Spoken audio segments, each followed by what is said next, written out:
अस्सलाम वालेकुम वरहमतुल्लाहि वबरकातुहू। दोस्तों, बाज़ का ज़िंदगी में हम छोटे छोटे ऐसे काम करते हैं जो कि देखने में छोटे होते हैं, लेकिन बाज़ का तो उनके नुकसानात जो हैं वो बड़े हो सकते हैं।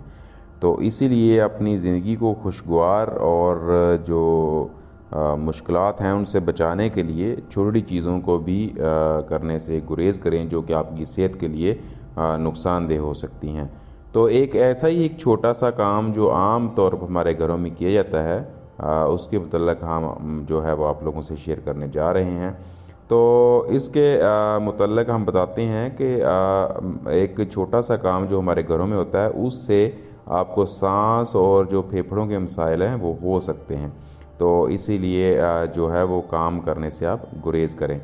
तो दोस्तों, वो काम क्या है? काम ये है कि ख़वातीन जो हैं हमारे घरों में कपड़े धोने के बाद उन्हें अंदर कमरों या सेहन में ही खुश्क होने के लिए डाल देती हैं, और उन्हें इसका इल्म नहीं होता कि ये एक इंतहाई ख़तरनाक अमल हो सकता है और इसकी वजह से सांस की बीमारियां और फेफड़ों को नुकसान पहुंच सकता है।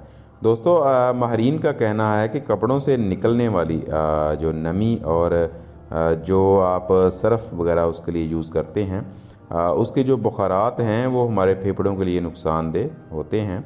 और डॉक्टरों का ये भी कहना है कि कपड़ों की वजह से नमी का तनासब 30% से ज़ायद हो जाता है, और कपड़ों की नमी जो कि सांस के लिए अच्छी नहीं होती, हमें सांस की तकलीफ़ में मुब्तला कर देती है।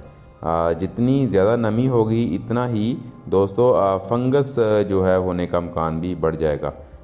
कुछ कपड़ों में 2 लीटर से भी ज़ायद पानी होता है, जिसकी वजह से कपड़े में नमी तेज़ी से बढ़ती है, और कुछ लोगों के लिए शायद ये संगीन मसला ना हो, लेकिन जो लोग पहले ही दमे या कैंसर का शिकार हों उन्हें इससे काफ़ी मुश्किलात पैदा हो सकती हैं।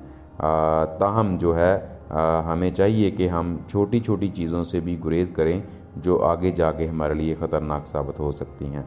तो उम्मीद है ये एक छोटी सी मालूमात आपको पसंद आएगी। आप लोगों से रिक्वेस्ट है कि दूसरों के साथ शेयर ज़रूर कीजिएगा। आप लोगों का बहुत शुक्रिया।